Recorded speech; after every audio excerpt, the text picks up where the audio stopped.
Hello दोस्तों, कैसे हो आप सभी। आज मैं आपके लिए कहानी लेकर आई हूँ। बेटा, हम तुम्हारी मोहताज नहीं हैं। बद्री प्रसाद जी अपनी पत्नी कांता देवी से बहुत परेशान हो चुके थे।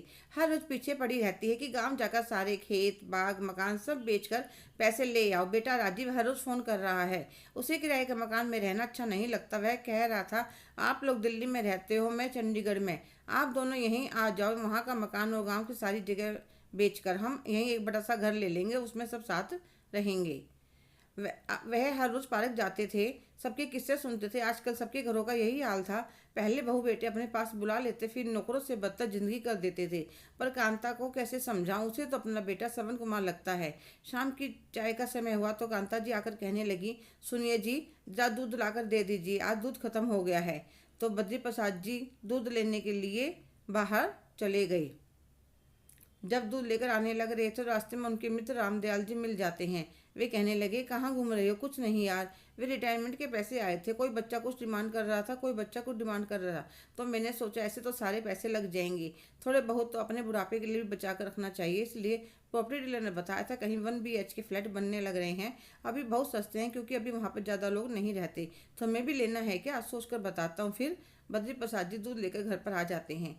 चाय पीते हुए कांता जी दोबारा फिर वही बात चला देती है। आज फिर फोन आया था राजीव का, ठीक है 1-2 दिन में जाता हूँ गांव में, एक हफ्ता रुक कर सारा काम करके ही वापस आऊँगा। 2 दिन बाद ही अपने गांव चले जाते हैं और अपने खेत जमीन बाग मकान सब बेच आते हैं। उन्हें उम्मीद नहीं थी, उससे ज़्यादा कीमत मिल गई। वह पैसे लेकर वापस आ जाते हैं। गांव की ज़मीन की कीमत का कांता और राजीव को ज़्यादा आइडिया नहीं था, इसलिए मैं उन्हें आधे पैसे ही बताता हूँ। मुझे यह करते हुए अच्छा नहीं लगा था, पर क्या करें, बुढ़ापा तो देखना ही है। अगर कल को बेटा ठीक रहा तो सब कुछ उसी का है। मैं आधे पैसे कांता के पास रखवा दिए और चुपचाप आधे पैसों से एक फुल फर्निश्ड फ्लैट खरीद लिया।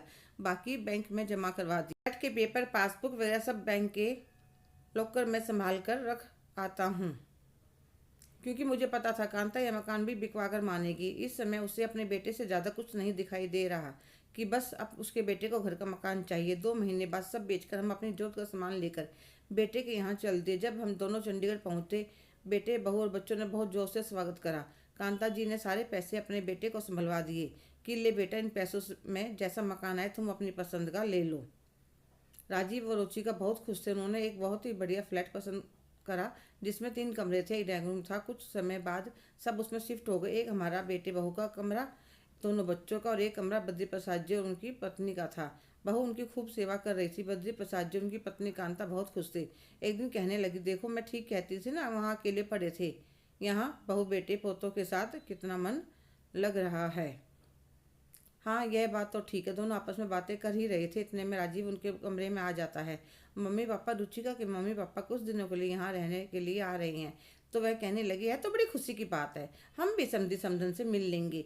वह बात तो ठीक है पापा जी, पर उनके रहने के लिए कमरा चाहिए। ऐसा करिए, इतने वह लोग यहाँ पर रहें, आप लोग स्टोर रूम में शिफ्ट हो जाइए। और कहकर चला जाता है। बद्री प्रसाद जी को एकदम से गुस्सा आ जाता है। हम क्यों अपना कमरा खाली करें, वह भी तो अपना कमरा खाली कर सकते हैं।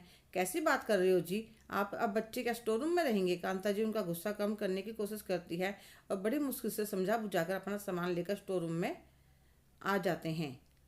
अगले दिन रुचिका के मम्मी पापा आते हैं तो बद्री प्रसाद जी और कांता जी दोनों देखकर हैरान थे।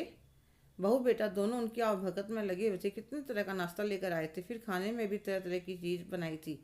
उनके सामने तो एक सब्जी रोटी ही बनाते थे। वह 15 दिन तक रहे। कभी उन्हें मूवी दिखा कर लाते, कभी मॉल घुमा कर लाते, खूब शॉपिंग भी करवाई, पर अपने माँ बाप के लिए 5 रुपये का सामान भी नहीं खरीदा। रुचिका कांता जी को पूरे दिन घर के काम में अपने साथ लगाए रखती और जब बाहर घूमने जाते तो उनके लिए खाना भी बनाकर नहीं जाती। कल रुचिका के मम्मी पापा जाने वाले थे। कांता जी बद्री प्रसाद जी के लिए चाय बनाने रसोई में जा रही थी कि उन्होंने माँ बेटी को बात करते सुना। उसकी माँ कहने लग रही थी, और कब तक तेरे सासू ससुर यहाँ रहेंगे। अरे मम्मी, मैं तो थक गई हूँ अच्छी बहू का नाटक करते करते। अब तो बस राजीव से बात कर ली है, 1-2 दिन में इन्हें वृद्धाश्रम में छोड़ आएंगे। अब मुझसे नहीं होती इनकी सेवा। मुझे अपने नए मकान में पूरा सामान अच्छा नहीं लगता। वैसे मम्मी, आपका आइडिया काम कर गया। मैंने राजीव को जैसे सिखाया, वह हर रोज़ अपनी मम्मी के पास फ़ोन करने लगा और वह बेटे की ममता में फंस गई। सब कुछ बेचकर यहाँ आ गई और देखो हमें कितना बढ़िया फ्लैट मिल गया। अब वह कहीं भी रहे, हमें क्या लेना देना उनसे। कांता जी के हाथ पर कांपने लगते हैं। इतना बड़ा विश्वासघात इन्होंने मुझे कितना समझाया, पर मेरी ही आंखों पर बहू बेटे की ममता की पट्टी पड़ी थी। वे बिना चाय लिए ही अपने पति के पास आ जाते हैं। उनकी आंखों से आंसू बहने लगते हैं। वह उन्हें सारी बात बताते और कहने लगे, कांता, मैंने तो तुम्हें पहले ही समझाया था। हाँ जी, आपने तो बहुत समझाया और मुझे नहीं पता था मेरा बेटा ऐसा निकलेगा। कोई बात नहीं कांता, हम इनके मोहताज नहीं हैं। अब हम कहाँ जाएंगे जी, हमने तो अपना सब कुछ बेच दिया। तुम चिंता क्यों करती हो, इतने मैं हूँ, तुम्हें कोई परेशानी नहीं होने दूंगा। अगले दिन जब राजीव और रुचिका उसके मम्मी पापा को स्टेशन पर छोड़ने जाते हैं, तो पीछे से बद्री प्रसाद जी और कांता जी दोनों अपना सामान लेकर वहां से शहर के लिए चल पड़ते हैं। कांता जी कहने लगी, हम कहाँ जा रहे हैं जी, तुम चलो और मुझ पर विश्वास रखो। सबसे पहले वे बैंक में जाते हैं, वहां से फ्लैट की चाबी लेते हैं, फिर अपने फ्लैट के वहां पर चले जाते हैं। कांता, यह रहा हमारा नया घर। हमारा घर? हाँ कांता, चलो पहले अपने घर के अंदर प्रवेश करो, फिर सारी बात बताऊंगा। कांता जी देखते हैं छोटा था पर फ्लैट बहुत सुंदर था, आसपास काफ़ी हरियाली थी। तुम इतने बैठो, मैं थोड़ा चाय नाश्ते का सामान राशन पानी लेकर आता हूँ। इतने कांता जी सफाई करने लग जाते हैं। इतने वे आते हैं, कांता जी सारे घर की सफाई कर लेते हैं, फिर दोनों के लिए चाय बनाती हैं। चाय पीते हुए बद्री प्रसाद जी उन्हें सारी बातें बता देते हैं।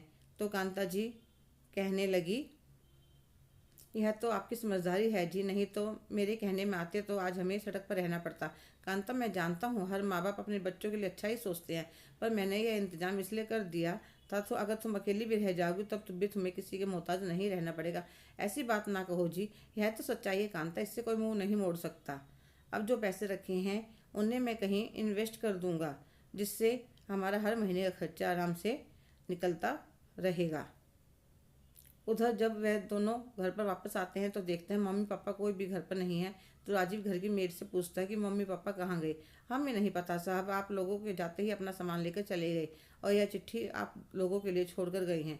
राजीव चिट्ठी पढ़ने लगता है। बेटा राजीव, मैंने तुम्हारी माँ को बहुत बार समझाया पर उसकी ममता विश्वास ही नहीं कर रही थी। उसका बेटा अपने माता पिता के साथ कभी कुछ गलत कर सकता है, पर कल जब रात को उसने रुचि और उसकी मम्मी की बात सुनी तो वह पूरी रात बहुत रोई।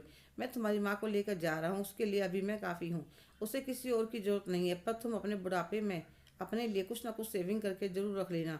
तुम्हारे भी तो दो बेटे हैं, कहीं तुम्हें भी वे वृद्धाश्रम में ना छोड़ आएं। तो रुचिका कहती है, चलो, अपने आप ही पीछा छूट गया। राजीव कहता है, पता नहीं मम्मी पापा कहाँ गए होंगे, मुझे उनके साथ ऐसा नहीं करना चाहिए था। रुचिका कहने लगी, अरे छोड़ो ना यार, वैसे तो तुम उन्हें वृद्धाश्रम छोड़कर आने वाले थे, बढ़िया है ना, वे लोग अपने आप ही चले गए। राजीव कुछ नहीं कहता। वहाँ फ्लैट में बद्री प्रसाद जी जो कांता जी सुख में जीवन जीने लग रहे थे। कांता जी सोच रही थी, अगर बद्री प्रसाद जी समझदारी से काम नहीं लेते तो हम दोनों का क्या होता। मैं बहुत किस्मत वाली हूँ जो मुझे ऐसे पति मिले, और भगवान के सामने हाथ जोड़कर प्रणाम करती हैं। हेलो दोस्तों, कैसे हो आप सभी। जो बद्री प्रसाद जी ने समझदारी दिखाई, क्या सबको ऐसी समझदारी दिखानी चाहिए बुढ़ापे में, या सब कुछ अपने बच्चों को सौंप देना चाहिए। आपकी क्या राय है, कमेंट करके जरूर बताइएगा। अगर आप मेरे चैनल पर नए हैं तो प्लीज़ लाइक शेयर सब्सक्राइब करना